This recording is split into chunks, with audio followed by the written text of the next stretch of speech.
I am Jane Goodall by Brad Meltzer, illustrated by Christopher Uliopoulos.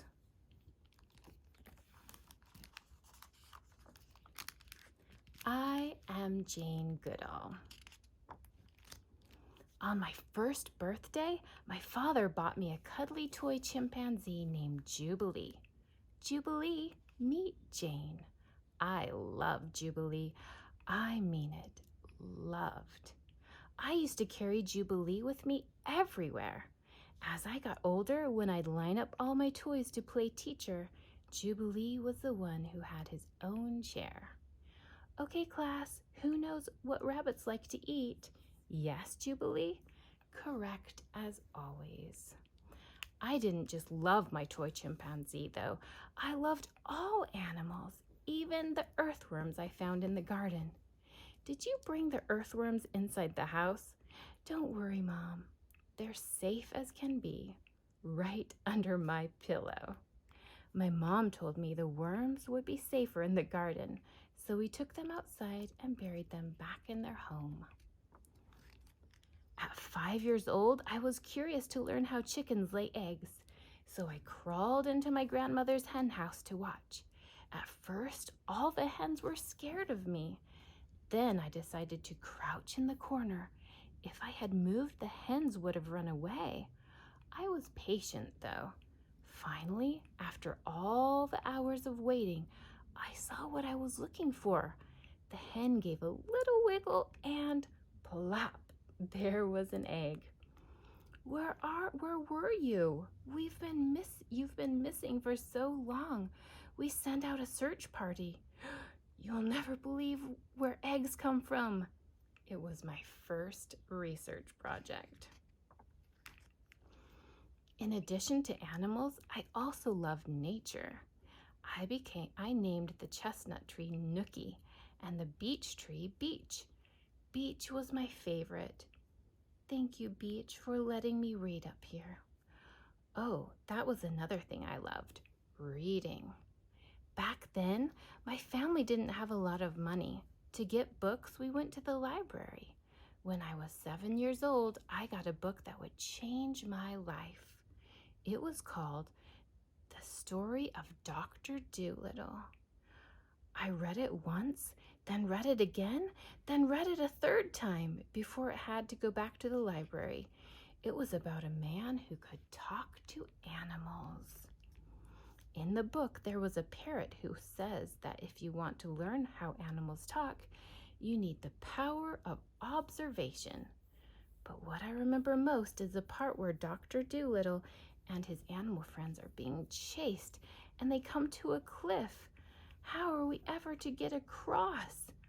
A bridge! Quick, make a bridge! Right there, the monkeys joined hands and feet. They became the bridge. Isn't that beautiful? We can accomplish anything by working together. After reading that book, I vowed that I would go to Africa and live among the animals. By the time I was 12, I had my own nature group, the Alligator Club. My friends and I raised money to help old horses. We took nature walks and wrote down what we saw, or at least I did. And if you wanted to have a high rank in the club, you have to be able to recognize 10 dogs, 10 birds, 10 trees, and 5 butterflies or moths. How about I go first? Something tells me she's going to name them all perfectly. Each of us even had our own animal name. Jane was the Red Admiral, named after a beautiful butterfly. Was I the best student? Not really. On school days, it was hard for me to wake up. I didn't like being indoors, but if we were outside or there were animals around, that's when I'd get excited. Guess how many pets I had? There was a lizard with no legs named Ivor, guinea pigs named Gandhi and Jimmy, racing snails with numbers painted on them, Pickles the cat, Hamlet the hamster, and Peter the canary. And that didn't include the dogs I looked after, like my favorite Rusty, who liked wearing pajamas. Woof! That means he likes pajamas. I wanted a job where I could learn more about animals. But back then, if you were a girl, people didn't think you could become a scientist. They expected girls to become nurses, secretaries, or teachers. I wanted to go to Africa. I wanted to study animals. Luckily, my mom always told me, if you really want something, work hard for it. If you don't give up, you'll find a way. I never forgot that. Soon, I had my chance. One of my school friends invited me to visit her family in Kenya. That's right, in Africa. To pay for the trip, I worked as a waitress and hid my money under the carpet. One day, I closed the curtains, counted it all, and I've got enough. I'm going to Africa. The trip took 21 days by boat. I was 23 years old. It all seemed like a dream until I saw a giraffe who stared directly at me. It had dark eyes, long lashes, and a black tongue, and was chewing acacia thorns. I knew my dream was coming alive. Finally, I was in the Africa of Dr. Doolittle. 2 months later, my life changed again. Someone told me, if you're interested in animals, you must meet Dr. Leakey. Nice to meet you. I'm Jane Goodall. I hear you like animals. You have no idea.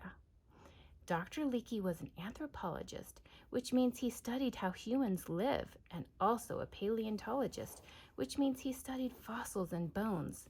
At first, he hired me as a secretary, but he was quickly impressed with what I knew about animals, including his own pets. Eventually, Dr. Leakey told me about a new job studying chimpanzees up close. He said going into the forest would be hard. It would be dangerous. But if we could find out how chimps live today, we'd learn more about how our own prehistoric ancestors used to live. I have no college degree, no training, and no experience, but I want that job. Jane, I've been waiting for you to say that.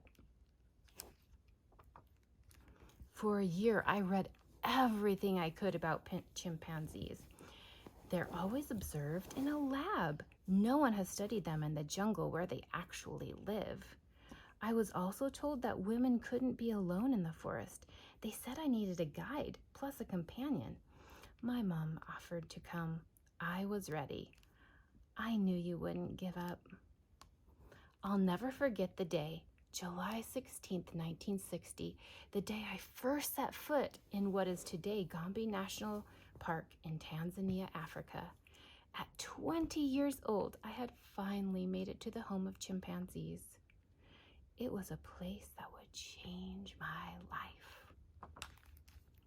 During one of my first explorations, we saw 2 chimpanzees eating in a tall tree.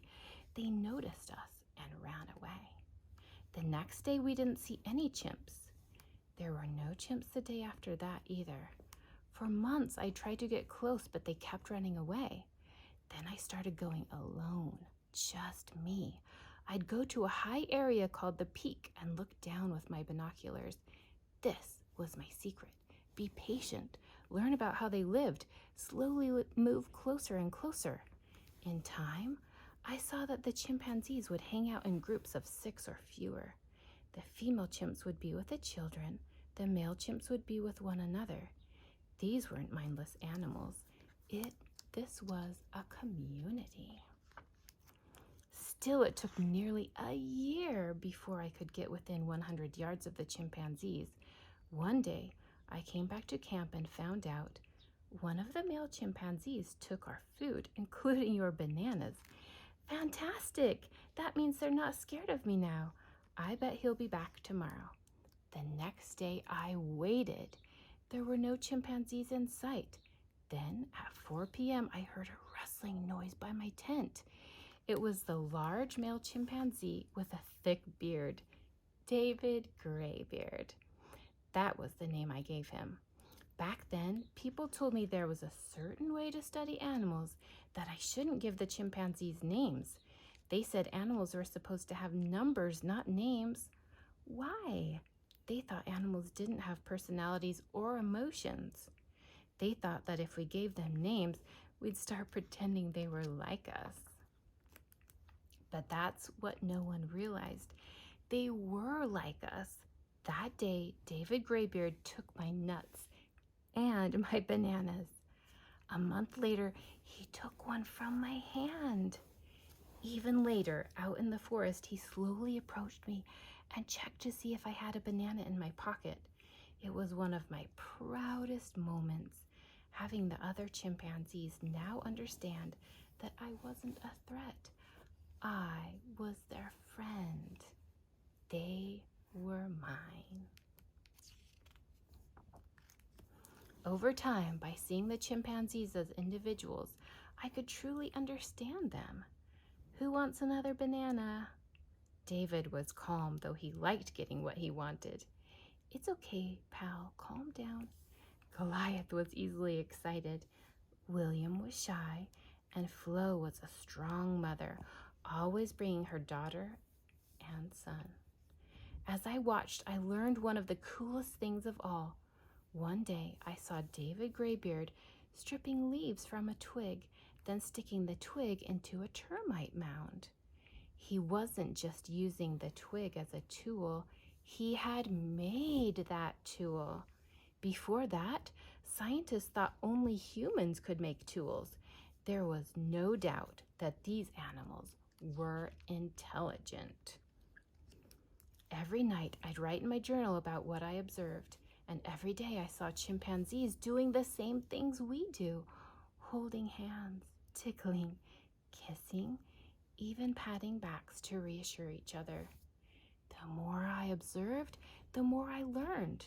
Soon, I had so much information I needed a tape recorder. Then I needed an assistant to help observe all the other chimpanzee families in the forest.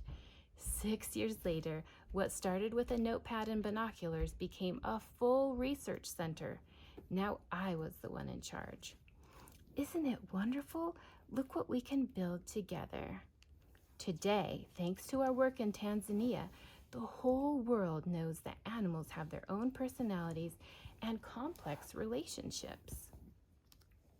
In my life, people told me there was a certain way to do things, a certain way to study animals, a certain way that girls should behave. They told me to follow the rules. Instead, I followed my gut. In your life, it will be easy to see how others are different from you.